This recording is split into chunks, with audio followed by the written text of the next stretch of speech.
Olá, vamos falar sobre 5 comportamentos tóxicos relacionados ao controle nas relações amorosas.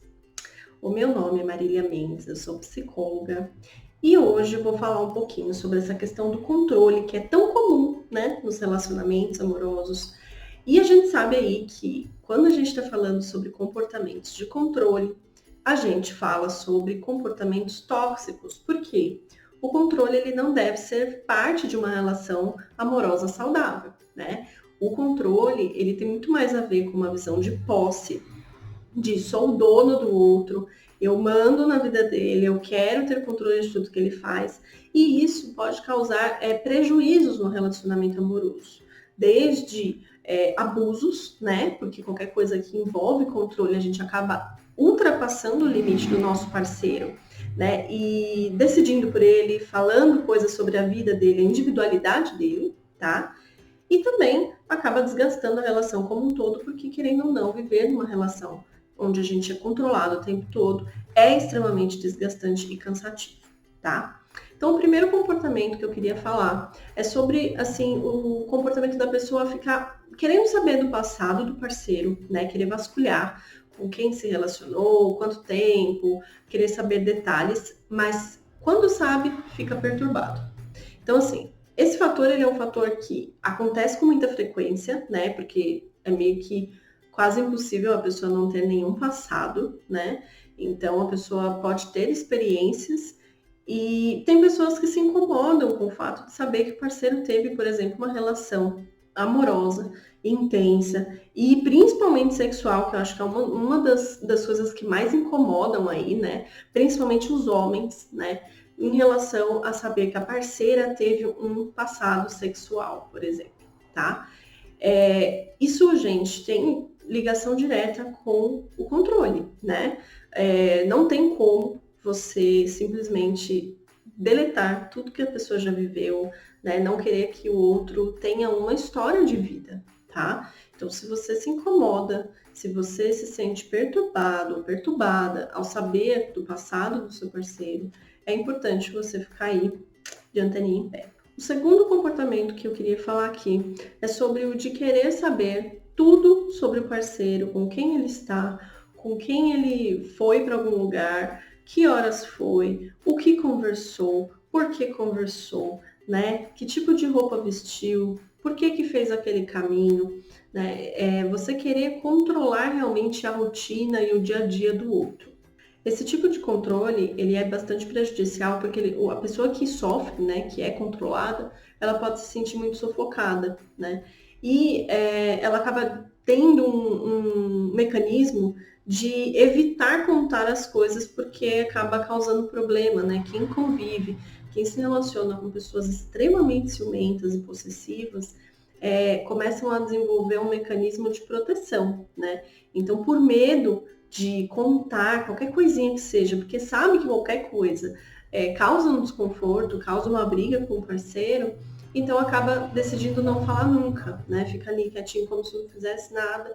E isso é muito prejudicial, né? Porque uma das coisas que são mais gostosas numa relação é a liberdade de você poder contar sobre você, sobre o seu dia a dia, sobre as suas coisas, né? E se você não tem essa liberdade de poder ser quem você isso acaba realmente adoecendo essa relação. Outro comportamento que pode ser bastante tóxico é o parceiro interromper o outro, né? Quando ele está dando atenção para outras pessoas, principalmente, aí aqui eu estou falando de uma relação de homem e mulher, mas também pode acontecer mulher com mulher, homem com homem, enfim, tá? Mas assim, quando a pessoa está conversando com alguém que pode ser um potencial interessado, ou, né, sei lá, eu acho que essa moça está interessada no meu marido, vou lá, né, vou lá interromper a conversa, vou lá chamar ele para sair dali. Então, ter esse hábito, né, de fazer isso sempre, como se ele não pudesse conversar, interagir com outras pessoas, também é bastante tóxico. O quarto comportamento é o fato de invadir a privacidade do outro. Invadir a privacidade tem a ver com procurar coisas nas redes sociais, contar quantos seguidores tem, buscar as conversas, né, arquivadas nas redes e no próprio celular da pessoa, né? Ficar ali olhando o histórico do GPS, por exemplo, para saber se a pessoa realmente estava onde ela dizia que estava. Enfim, esses comportamentos de tentar achar evidências de que o outro está fazendo algo errado, né? Ou está sendo infiel. Então, a pessoa, ela por conta do seu controle, né? Da sua necessidade de controle, ela tenta ir ali verificar, né? Confirmar se realmente essa pessoa é como ela diz que é ou se ela está enganando.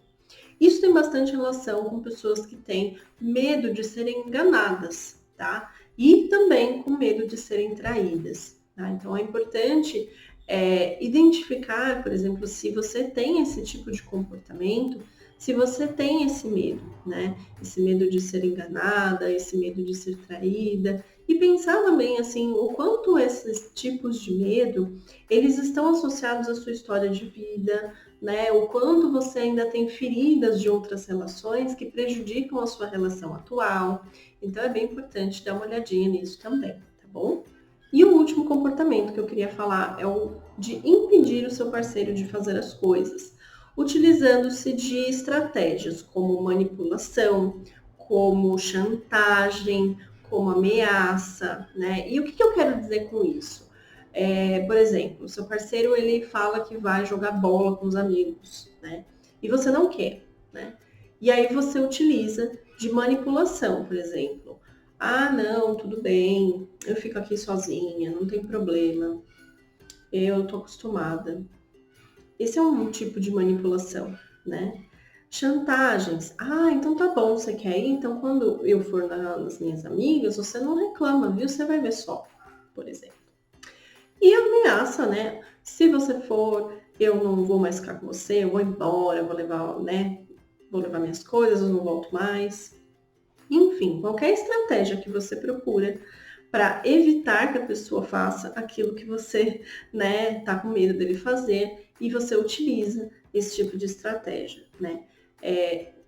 Não preciso nem dizer que a gente tentar controlar o outro com esse tipo de estratégia não é nem um pouquinho produtivo para a relação, né? A gente precisa saber dialogar adequadamente com o outro, se realmente te incomoda o fato dele ir jogar bola, né? E tem a ver com algum motivo seu, que é alguma coisa lá que te incomoda, que te desagrada, é importante você conseguir dialogar com o seu parceiro sobre os motivos, né? Para que os dois possam pensar juntos em como resolver esse problema, né?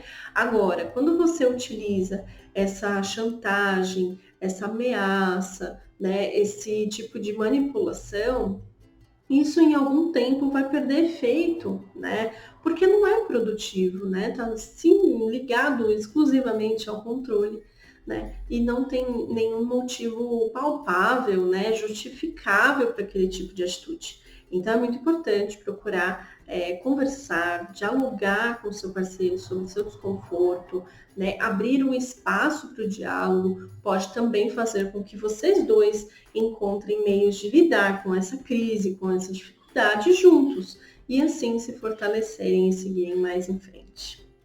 Então é isso, pessoal. Espero que vocês tenham gostado. Comentem aqui se você se identificou com algum deles ou se você conhece alguém. E não esquece de clicar aqui e compartilhar com alguém esse vídeo se você acha que pode ajudar alguém, tá bom? Beijos, até o próximo vídeo.